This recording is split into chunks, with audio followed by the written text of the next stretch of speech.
What I can confirm is that it is like riding a regular bike when you're descending. It's crazy how quiet it is. I wouldn't be surprised if we see some updates that get us into the triple digits fairly soon after these come out. It's just something that they need to be addressing at this point, and we know that those motors are capable of it. So Bosch has a 400 watt compact power tube for the SX motor, and so I've been experimenting with that, and I'll throw the 400 watt battery in when I go to Worcester. If you had to ride one bike for the next year and it wasn't the Crestline, what would it be? Troydon from Crestline Bikes, welcome to the channel. Thanks, Ben. It's great to be here. Thanks for having me. So today we will be touching briefly on the Crestline story, but what we're really here for is to discuss the new 5th generation Bosch CX motor and, of course, the new 2025 Crestline e-bike. So let's kick things off with the e-bike. Tell me about the new model for 2025 and what's changed. For 2025, we've obviously got the new goodies from Bosch fitted on the bike. What it took was a little bit of updating to our molds in order to house the new motor. The new motor bolts in with 2 through axle bolts instead of the old style where you had 3 bolts on each side that were connected to adapter plates that were then bolted to the motor. So it's a much cleaner mounting system, much less transfer of noise through the frame. So, and then in addition to that, they've got a bunch of new battery tech that's coming out as well. They're calling them the new HED batteries, which are high energy density batteries, which have 20% more density when compared to the previous generation. So we're getting a reduction in battery weight, and a little bit in size as well. So, for an example, the old 750 watt battery that was in the bike was 4.4 kilograms, or just shy of 10 pounds. And the new 800 watt battery that's going in the bike is 3.9 kilograms, or 8.5 pounds. So you're saving pretty much 3.5 pounds or 500 grams just on the battery, and you're getting a little bit more power. Yeah, I've seen that the total weight reduction is up to 1.4 kilos over the previous system. So I don't know what iteration that is. Yeah, and actually I misspoke on the difference between the 800 and the 750. I was talking about the difference between the old 750 and the new 600, which is 1.4 kilograms, which is like literally almost 3 pounds.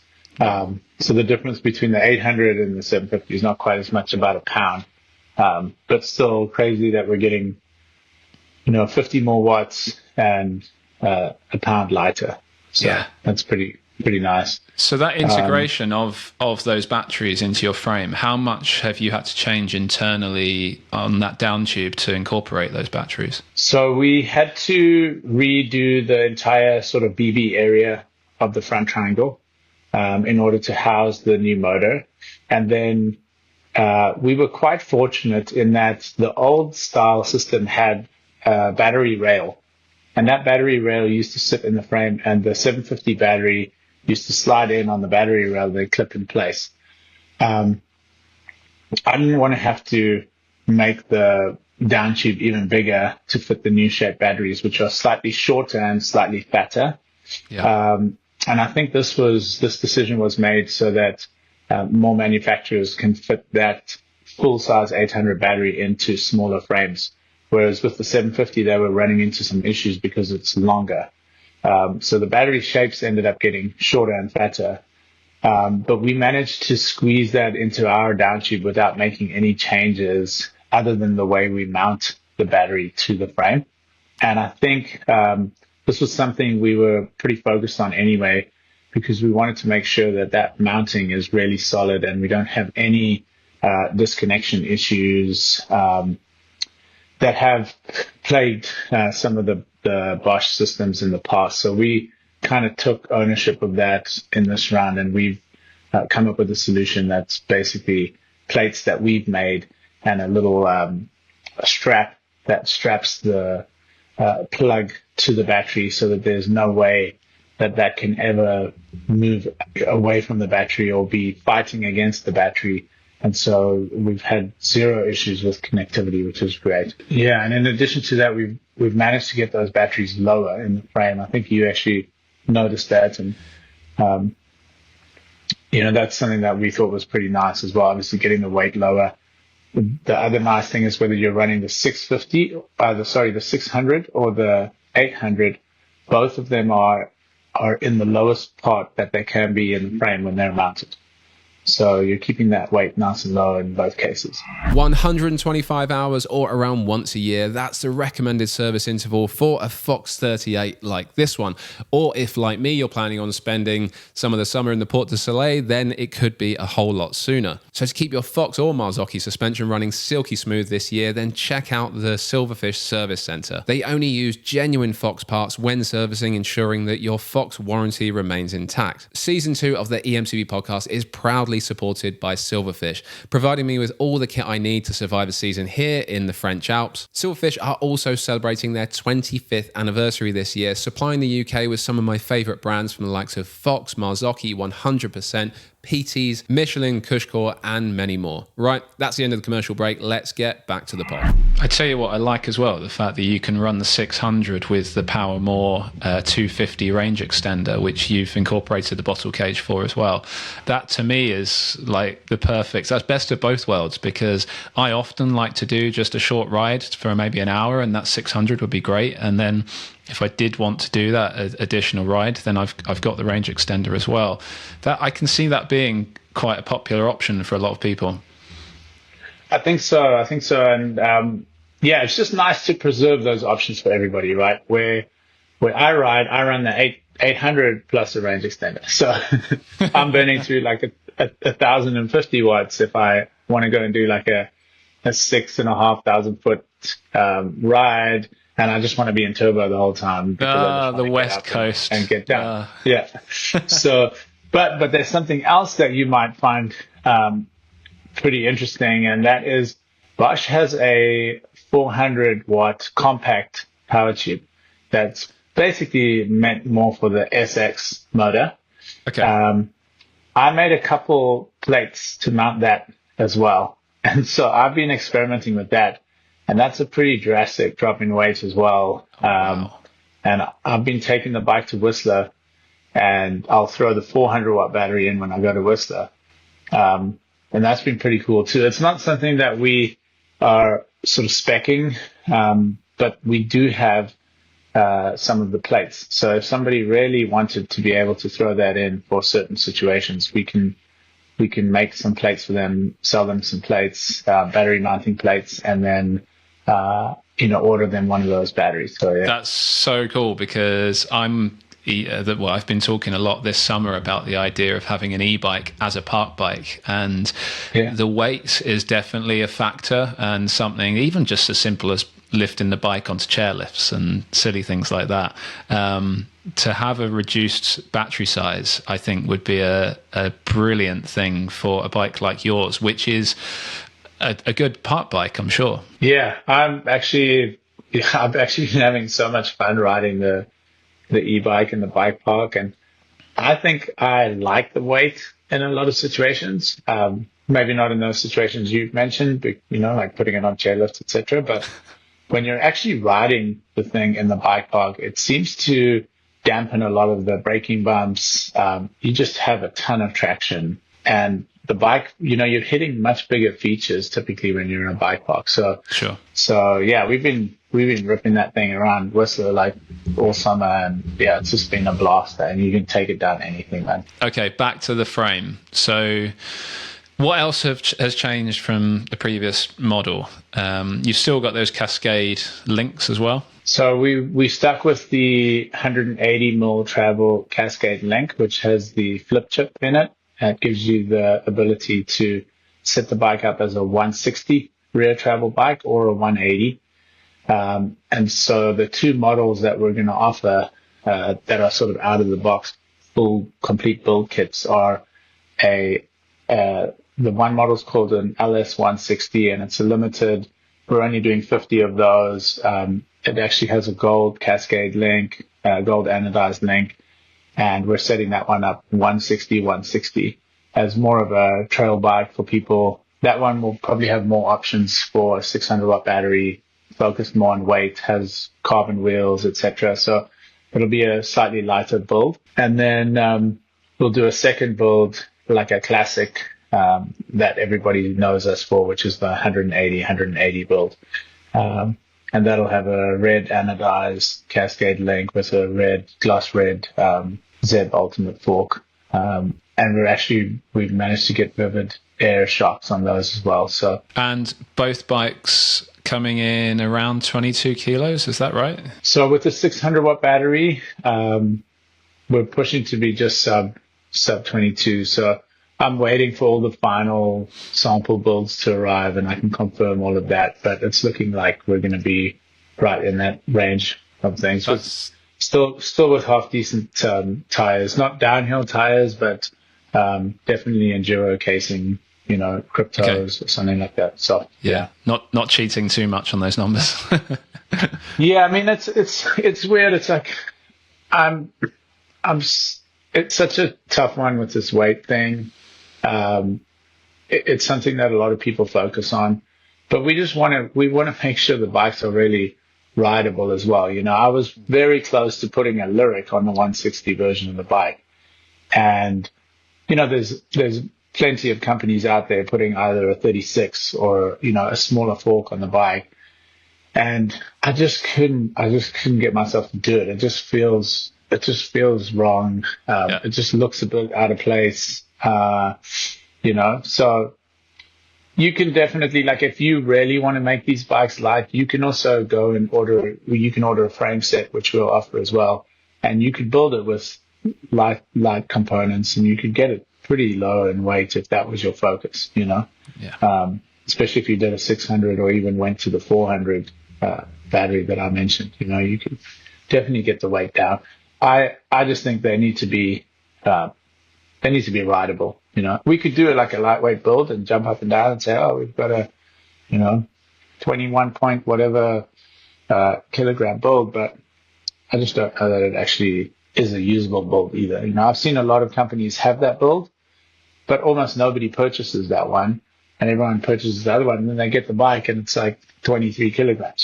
So it just seems like it's something that you need to be able to say, I guess. In my eyes, the 22 kilo weight for a full fat build is great, and I've ridden bikes that are 25 kilos plus, and I find them, you do start to notice that weight at that point, but when you start to get into those low 20s, all of a sudden it starts to feel nimble and something that you can happily live with and ride the steepest stuff you'll ever find and not really have an issue. I think that's a pretty poignant point you make. The one time I do notice the weight of an e-bike is when the trail gets really, really steep. So, but other than that, I feel like it actually helps you most of the time. But yeah, I think they can become kind of unwieldy at a certain point. The one thing we've also spent a lot of time focused on is the characteristics of the suspension and the support that our bike has in the mid-stroke. I've had a number of customers who bought the previous generation version of the bike, and they often get hold of me and they're like, I don't understand, like, your bike's heavier than my previous bike, but it feels so much lighter when I'm riding it. So I think that's a factor as well. You could, get pretty low in weight, but if you have a certain feel and characteristic in your suspension, the bike could still feel very dead and cumbersome and couchy. And so we work pretty hard to make sure that our bike doesn't feel like that. And so to go from a bike that was heavier that didn't feel like that to now reducing the weight a little bit extra with the sort of new Bosch features, we're pretty stoked on how it's riding. Let's get back to the Bosch CX motor and just sort of highlight some of the points of that. So you've integrated the new Bosch motor into your bike, and the highlights from the press pack. First thing that I noticed, better sensor technology. That doesn't mean much to me. Do you know much about that? I think it's just the sort of feel, the input feel, when you get on the pedals, when you put pressure into the pedals. I think they've just worked on that kind of rider input feel when they bring up the better sensor technology point. And it's noticeable, it's subtle, but all of these things, like are incremental gains, and I think it's the sum of all the incremental gains that make things exciting. That's one thing that I forgot to mention at the start as well. You have actually spent quite a bit of time on this motor already, haven't you? Yeah, so they get us motors that are called working samples, and we run those in the sample frames just to make sure that we get to test the frames out properly. So yeah, I've been probably riding that for 3 or 4 months. Maybe a bit longer than that. So the second point on the press back, optimized efficiency. So they've found a better balance between power, efficiency, and noise. Tell me your experience of that so far. So I think that comes down to basically the way I look at that is more just like getting the best range out of the new batteries that they could, right? The power thing is very similar feel to the last generation, with some potential to open up some more power, which is kind of a bit of we're skirting a pretty fine line chatting about it. But I think people can be confident that looking around in the market and seeing what's happening and what people are coming out with, there will be a move to allow people to access some more out of these motors. I mean, if you look at any electric motor, it can put out a lot more than what it's set to put out just in general use, right? Like, I think we were chatting about it earlier, but if you look at like the Teslas, for example, you can push the button to put it into ludicrous mode, but you can only do it, X number of times, and it can only last for X number of seconds, etc., because of how much power it pulls out of the battery in, a short period of time.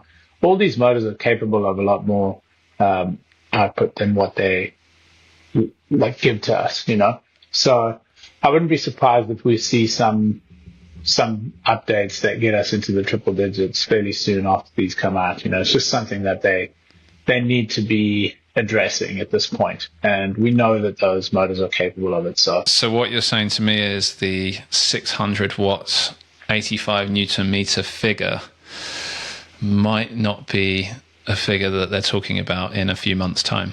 Yeah, I guess I think it's safe to say that if they want to stay in their position in this game, that's something that has to be addressed, and they know it, and they can do it.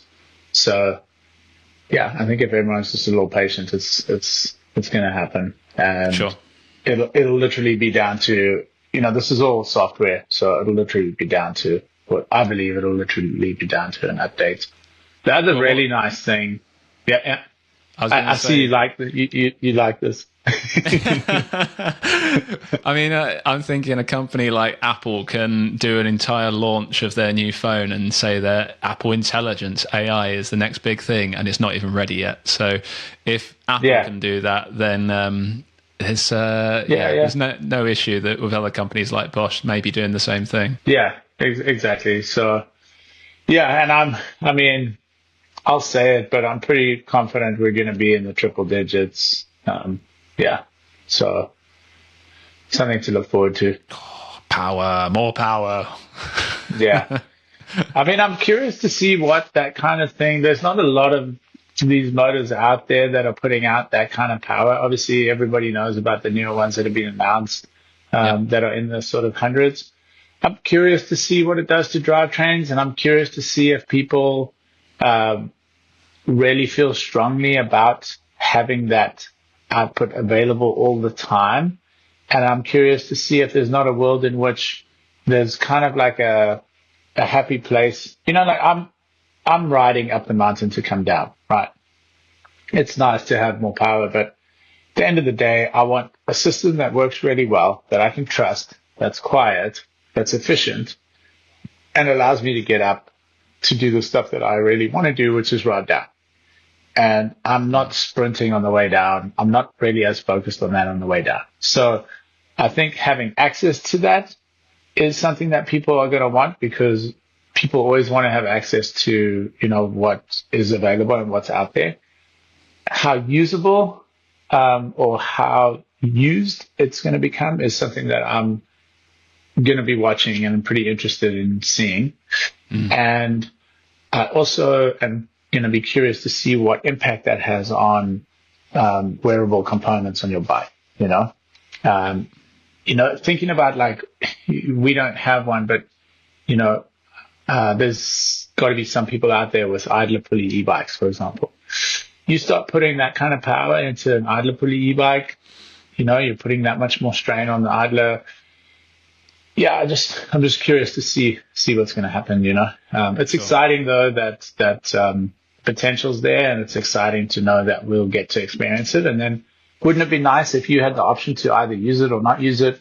Set it to a setting where you're not putting that much strain on your equipment, or if you just want to go for it and you can just crank it up. That would be ideal. So hopefully that's where we land up. The way that I see sort of boost mode currently, or turbo, or whatever it might be called, is a bit like when you're back in the acoustic days of climbing up a hill and you reach for that additional gear and it's not there, and you just think, and it's just give me that little extra thing. Yeah, and so I think if you have a motor with that ability to suddenly output that additional amount of torque, it's something that's nice to have. I think that's the way that I see it. Yeah, I agree. I mean, if you can have it, then you can have it. You can decide whether you want to use it or not. Isn't that just the best place for a customer to be in? And then, honestly, a big thing that I think we should talk about, not to knock the older bikes, but they've really done an incredible job quietening this motor when you're descending. Okay. I'm not sure if this was something that has been highlighted to you in your conversations, but it has, yeah. So Bosch have mentioned the fact that there is no clutch rattle anymore, and it's interesting to hear that, because a lot of people are of the belief that there would always be some sort of rattle there, because if you want to get past the cutoff and still keep pedaling without too much resistance, there was always going to be a need for some sort of rattle on the descent. But it seems like somehow they've overcome this. So I don't know the full ins and outs of how they've done it, and I know it's a pretty interesting thing that they've done to achieve it. What I can confirm is that it is like riding a regular bike when you're descending as far as the noise goes. It's pretty crazy to me how noticeable it is. It's highlighted by riding an older version of the Bosch motor and then getting onto this. You kind of get used to the noise from the old version. So if that's what you're riding, it's kind of like you don't really, you just get used to it and you just ride, and it's what it is. And the motor still functions really well and it's still a great experience. But then when you get on one of these bikes and you ride it, you're like, oh my goodness, like, it's crazy how quiet it is. And then going back to the old version, it's like, man, I didn't realize how noisy this was, Yes. So it's kind of one of those scenarios. So yeah, it's honestly one of the things that I've been running the bike with an Onyx rear hub, which is one of those, it's like zero engagement hubs.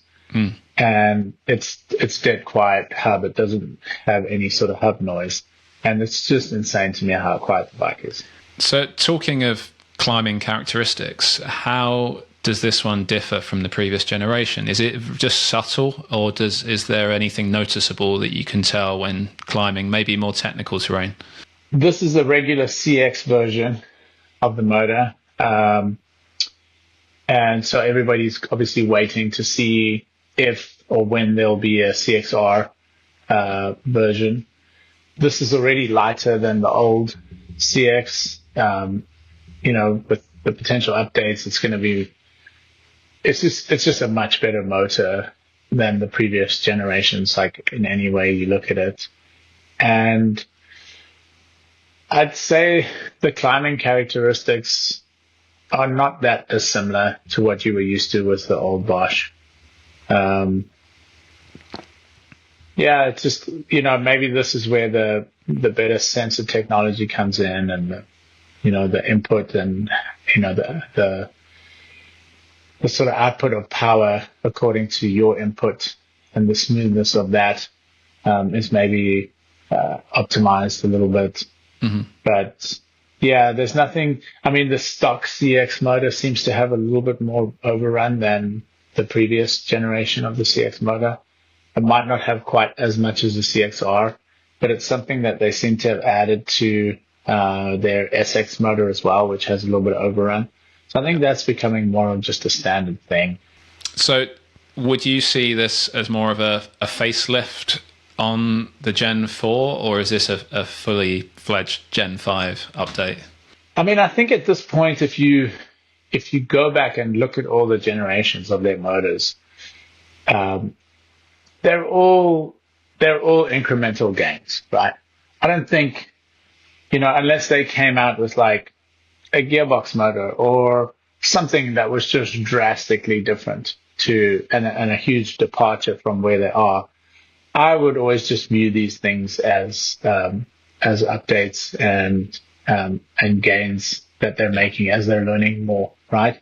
This one obviously took a bit more to make sure you could put in your bike, because they've changed the whole mounting system. Maybe that actually contributes to the lower weight.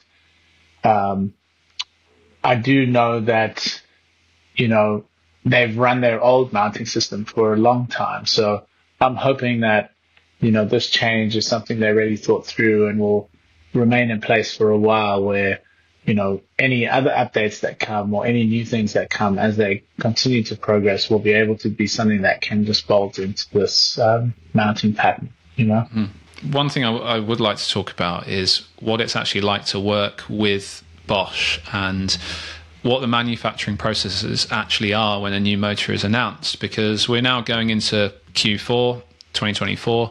How far in advance did you receive the details of this new motor, and how long did you have to develop the new frame? So we do get almost like a roadmap, and the roadmap does give us a fair bit of information in advance.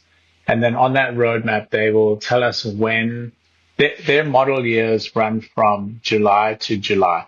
So technically, they're now in model year 25. I think Europe gets the motors first, and then Taiwan potentially gets them after that, and then the US gets them after that. So if their model year is July and their release dates are around that period of time, because they tend to, it seems like they tend to have their updates all available in that July timeframe. That means that if you work towards, doing your assembly, your updates to your frame so that you could be ready to get your frames to your assembler, call it like, August, September, October timeframe that we're in now, you should be able to have availability to get all those model year 2025 parts that are available. Okay. So we started updating our frame like literally immediately after our last run of bikes, which was last year. I think the bikes arrived. So it basically took us about a year, to get that done. So we did that through last year. And when we got to the end of last year, we started testing, and knowing that, we needed to be ready now, sort of like September, October, so those frames can get to assembler. The assembler can get all the parts from Bosch. There are often little delays here and there, and the thing that makes it so challenging is you need all the parts.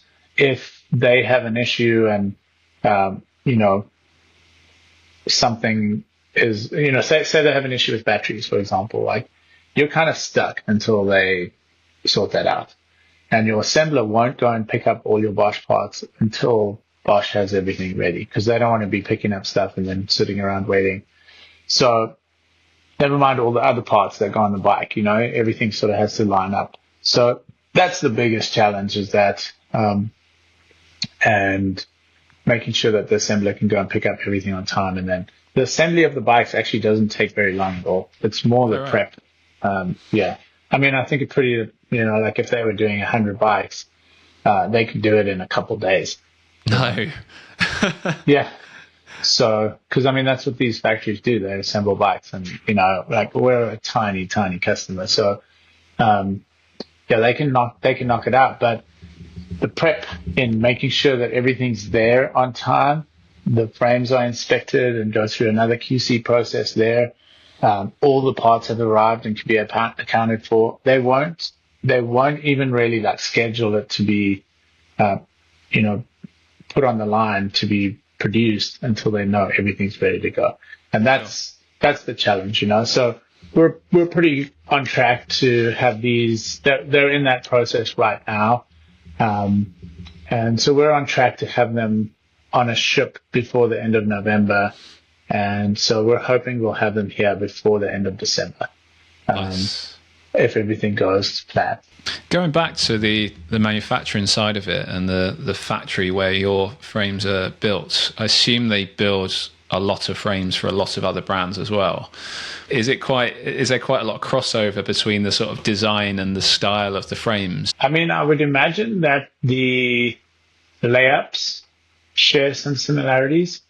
But as far as the design goes, we work with our own 3D surfacing person, and we work with our own engineer. When it comes to kinematics, and, we have our own geometry and all that kind of stuff. So none of that stuff really transfers. And so the way your bike looks shouldn't really, it shouldn't end up looking like, somebody else's bike who's in the same factory as you. But the layup and the quality is definitely part and parcel to that factory. So, I mean, people know whose bikes are made in these factories. I mean, it's like VIP makes so many bikes for so many people, from Yeti to YT to Specialized, Forbidden, ourselves, Uno, Felt, Pivot. The list just goes on and on. These guys they have a few factories in China. They have a factory in Myanmar, and they have the factory in Vietnam. And we were very fortunate to be in the Vietnam factory, which I've learned over time is actually one of their better factories. I didn't know that. We just kind of got lucky. And I think a lot of customers, especially existing customers, bigger customers, are starting to push a bunch of work to the Vietnam factory, which is, I want to think of it as good and bad. Like, it's good because the factory's busy, which means they're going to have the staff they need. They're going to be paying more attention to things. They're going to have people that have more experience there. So ultimately, that should lend itself to a better product and a better quality product than a factory that's quiet, right? The downside is we're fighting for capacity against Specialized or, one of these bigger brands that used to be in China, but now don't want to face the risks of tariffs. So they're pushing a bunch of work to the Vietnam factory. So there's a lot of challenges trying to manage that and make sure that you get on the schedule and you don't get bumped for bigger orders. And that's definitely challenging. But so far they've been very fair and they communicate really well. And yeah, it's been a really good experience working with them. It must have been such a steep learning curve to start developing and building a bike brand. I mean, who or what inspired you to actually do that in the first place? I think it was just, I honestly, when I think back, I didn't think it through really in depth. It was more just hey, should we try this kind of mentality? And I feel like we've just been very fortunate with the people we've met along the way and the way it's panned out, I have told this story before, but when we got, Larry Pizzi is a guy that I met who used to run Axel Group. And he had a bunch of contacts and was very kind in sharing a lot of those contacts with me when we started exploring the opportunity to do this. And, he was very instrumental in the assembly factory that we used. And, we've managed to build a really good relationship with the people who run that factory. Actually, Grace is married to a Canadian named Todd, and they spend a decent amount of time in Vancouver. Their daughter studies there, so I see them quite a lot. I've spent, some time with them up at Whistler. So that's been a really fortunate thing, and the way it worked out, and just where we are, and the fact that I got to spend as much time with them as I have, and none of that was planned. And then as far as VIP goes, people always wondered, how or why we chose to do this during a pandemic. And we didn't really choose that. That was just when we decided to do it. But I think that actually helped us a lot as well, because the factories were overwhelmed, but then things got really slow, right? And, they basically took us on, where I think if things were just booming, it would have been even harder to get in at the factory. Yeah. And then the other nice thing that happened to us was we got allocated an extremely knowledgeable guy named Mark Tan, who has worked with a bunch of the brands that I've mentioned, and has a ton of experience and used to be responsible for pretty much running full lines. So he would set up a full line. So the bigger manufacturers get their own line, production line, and he would be responsible for setting that up from start to finish. And so we share a line with a couple other brands. But anyway, Mark was allocated to us because we were a new client. They knew we didn't really know much about the process. They knew we weren't an existing bike company that had staff that have done this before, et cetera, et cetera. So they gave us Mark, and it was just incredible to be able to work with him because of how knowledgeable he was. And I think that was, without him, I don't think we would have gotten to where we are now. I think it's your network of people, and that is everything, isn't it? It's the people you know, and if you can bring them together and make something happen, and you've got the money to do so as well. That's another question. So, I mean, it must be astronomical costs to think about building your own bike and then producing them in the numbers needed to actually run a company. It's definitely not cheap. You're definitely, in the hundreds of thousands to develop your molds for 3 sizes. Right. And that's without taking into account any of the engineering costs, any of the CNC costs, the design costs for the CNC parts. That's not even factoring in plastic parts, which you need to make molds for. If you're injection molding plastic parts like chain state protection or mud guards or bash guards for motor covers, etc. So it gets up there really quickly, and ultimately for us, it's ended up where we need to sell, call it 150 to 200 bikes just to kind of get back to zero. And it's a challenge for sure, being a small brand. We also don't have the mindset where we just want to pump out, a ton of bikes.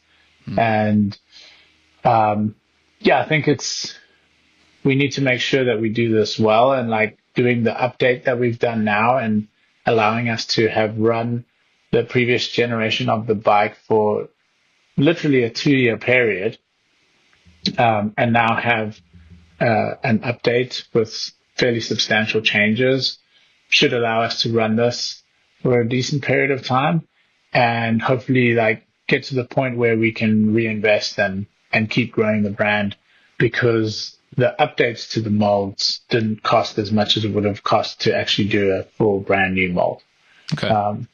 So I think for bigger companies, when they're doing bigger volumes, a lot of them open more than one mold for each size because you're also limited to the number of frames you can have made in a period of time. Because if you think about it, these are handmade, like laid up by hand. You can only do one frame at a time in that mold. So if you have a certain size, they can only make one at a time.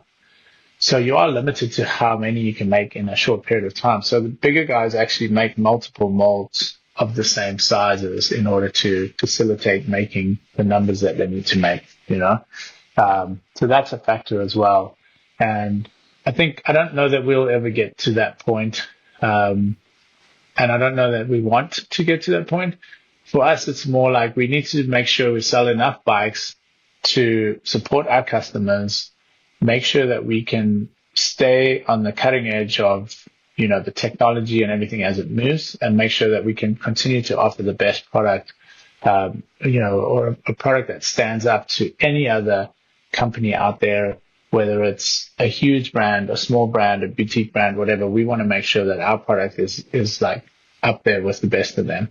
And so our focus is just to get to kind of a number that allows us to do that, and focus on making sure we can keep making cool bikes, Building a bike and doing what you've done and that size of outlay, there's some huge risks involved in doing so. And there is potential for failure. And as you say, you need to sell X number of bikes just to break even. So can you remember any dark days in particular that really stood out in that time? The dark days that I remember are more down to I'm pretty impatient and it's hard to wait.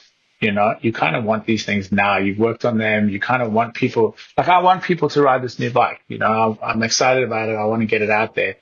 And, running into an issue where maybe like they put a decal on upside down at the factory, or they put it on one side of the frame and not the other side of the frame because you only sent a picture of one side, assuming that they would realize that it needs to be on both sides.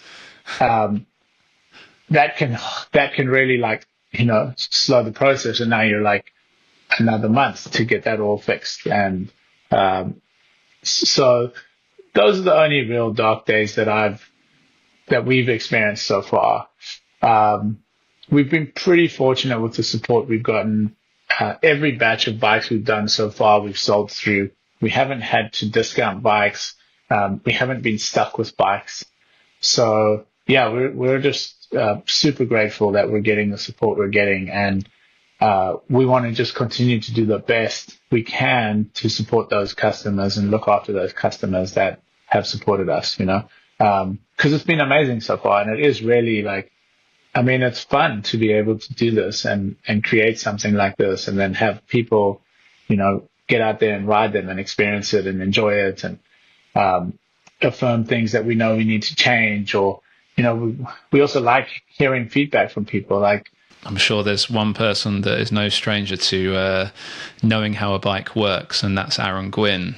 So Aaron is now involved at Crestline. How did that conversation come about? It was the end of last year.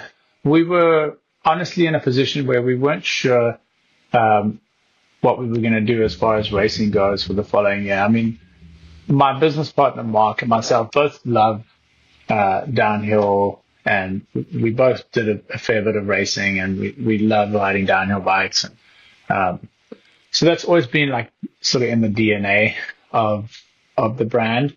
And that's why we came out with the downhill bike. But near the end of last year, we just weren't sure with what was happening in the market that, this was somewhere where we should be spending a bunch of money. But at some point, I'm trying to think exactly how it happened, but I was chatting to a friend of mine whose son was training with Todd, who runs, forget the name of the company, but he trains Richie Rude and he trains Aaron and he trains a bunch of really top level elite athletes. I think it's called Perform X training. Okay. And he was with this friend of mine and overheard that we were chatting, and I don't think they had decided what they were going to be doing for this year at that point. And so he mentioned something and we started texting a bit. And then before you know it, I was texting with Aaron, and we started chatting, and he told me about the Gwin Racing program that he was putting together, and that he was going to basically go to the races, regardless of what happened. He had registered the team and everything. So, we figured it was a cool opportunity, and really nice to have someone of his level and stature involved, and also really humbling to have someone like him wanting to be involved, So, yeah, and then it's kind of a bit daunting at the moment because we just don't know what's happening with the World Cup stuff. I'm sure everybody out there has seen there's all these changes coming. I get what they're trying to do, and how they're trying to grow the sport and make it more exclusive. I do worry a little bit that they're taking away from the essence of what mountain biking is. And, think how incredible it was to be able to watch a young kid that welded his own frame together and managed to go and qualify the World Cup and race at the highest level against the top athletes in the world, right? I feel like they're basically taking that away from sport, which was something that was really cool. And maybe it's grown to the point where it needs to go to the next step. Who am I to say who's right and who's wrong? But it is a bit sad to watch. So we'll see, where things go from here. And where we end up. That speculation over the future of downhill, speculation over the future of Crestline. I mean, you're making 50 units of the 160 bike and 150, is it, of the 180 bike? Yeah, somewhere around there. We can still sort of adjust that, but we're looking at 50 of the shorter travel one, 150 or 100 of the classic 180, and then we'll do some frame sets as well, So we might end up with a total of, say, 200 units, or we may end up with a total of 300 units, just depending on how things go. And the way the market is right now, we're obviously being cautious. Yeah. I think everybody needs to be. We don't want to overproduce. We don't want to have to discount bikes. We don't want to do that because we feel like it devalues the brand. And we want people who get the bikes to, be excited about getting them and having something that's somewhat unique in a world where, you could end up on the same bike as 5 of your other buddies, Yeah, actually, I've seen that in my local valley. Everybody's on Evos right now. Well, it's because they're pretty much giving them away. You know what I mean? It's like they made way too many of them, and they have to burn through them before they can do anything else. And so, I mean, they're a big company. They had to do that, and Sure. I'm not knocking them for doing it. It's like we're just taking a slightly different approach, and we're not just chasing numbers. If we can get to a sweet spot number of bikes that allows us to do all the things that I explained earlier, I almost would like to cap our production at that number on a yearly basis. I'm not exactly sure what that number is yet. I know that it's highly likely that it will never be over 1,000. I don't think we need to make that many bikes. But I feel like we've got to continue to grow and push and find that sort of sweet spot, and also time frame of which we can run a model. And then just focus on that, and just optimize that and optimize the experience and the product that we make, as opposed to just being like, how do we sell more of these things? How do we make cheaper builds? How do we, I just want to focus on exactly what we're doing, hit that sweet spot, and then kind of sit there, I lost you there. Sorry, I was going to say, on another subject, do you want to do some quick fire questions? Sure. They're rarely quick fire, but we'll give it a go. Okay. And if you can't answer any, just say pass. USA or Canada? I mean, I live in USA, so I'd have to go with USA, but it is really nice visiting Canada, so I'm kind of partial to both. I'm South African, so although I have been here for 20 years.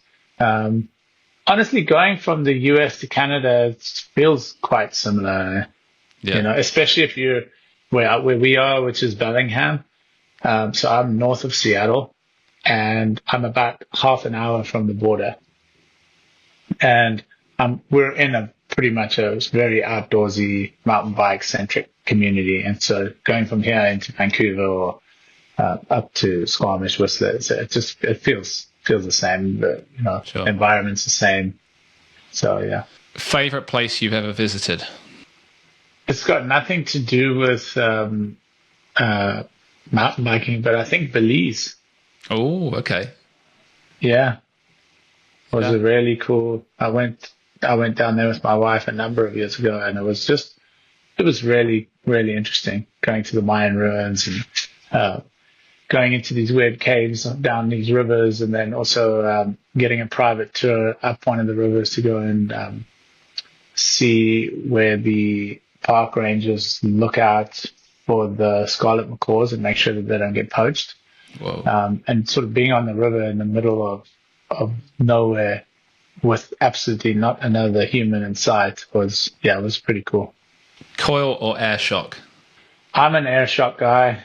I'm pretty heavy, so I'm like 6'3", like just shy of 100 kilograms.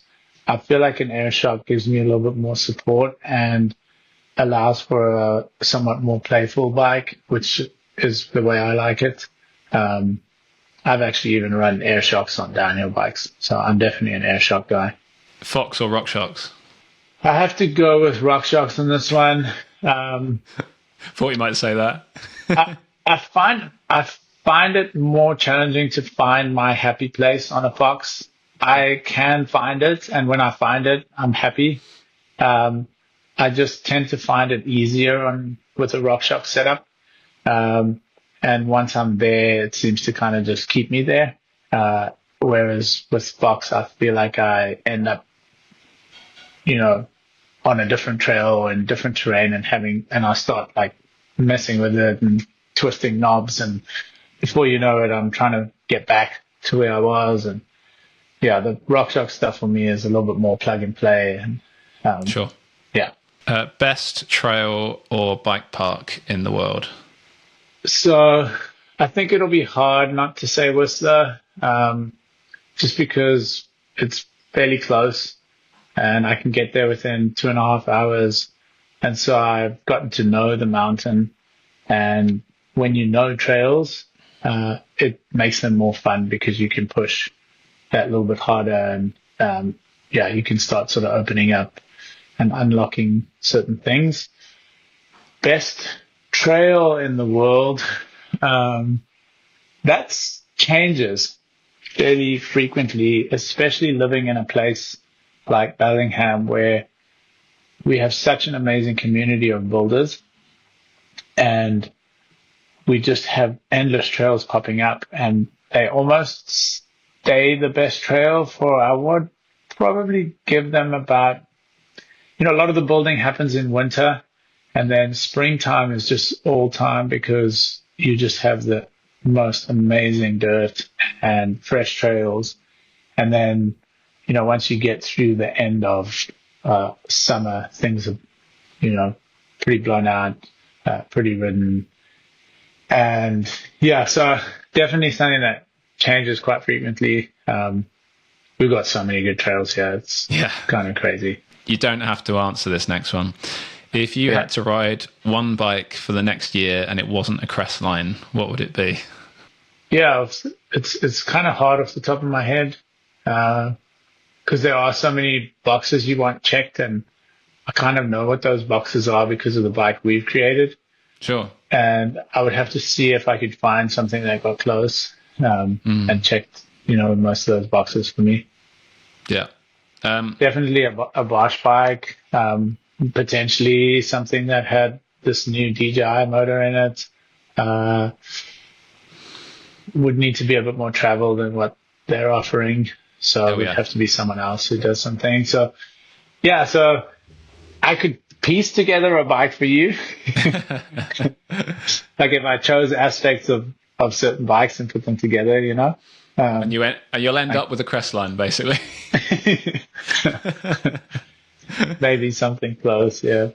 Favorite brand outside of mountain biking? So, obviously there's like classic car brands, and, a brand that's probably obvious that we like is Porsche. And I think I drew a lot of inspiration from that when it comes to Crestline. If you spend some time looking at those, you'll probably see some of the things that have come through. And honestly, the essence of that feeling that, you could have as a child, to one day potentially have one of those cars. It's hard to bottle that feeling. But the essence of that is what we would love to create with Crestline as a brand, It's like, and I don't know that resonates with everybody. I'm sure there's guys that want a Ferrari or a Lamborghini or, something else. But for me, there's just something about Porsche that is classic and timeless and will always be desirable. And the essence of that for me is something that I will continue to work hard to try to instill in our brand. I just worked out my favorite brand outside of mountain biking, and that is Singer. Okay. Yeah. Well, Singer, and basically in a way it's Porsche, right? Because they basically, and those are incredible looking vehicles, and what those guys do is just insane. I actually have a friend who's been to their factory in California, and he's just blown away. It's just, it's absolutely incredible. Most famous person you've ever met? Yeah, I definitely worked with a bunch of people when I was in music. So, we recorded in the back of Christina Aguilera's house for a couple of weeks on one project. I sat in the studio with the Beastie Boys. I worked pretty extensively with Diplo and Switch on like early Major Lazer stuff. Trying to think, like I got into an elevator with Taylor Swift and Calvin Harris at a Soho House in LA at one point. There's a lot. So I don't know which one would be top of the list. I actually have a friend who used to be a session musician and played piano at some venues in LA, and Prince popped a tip into a jar for him. Oh, that was pretty cool to see. There's a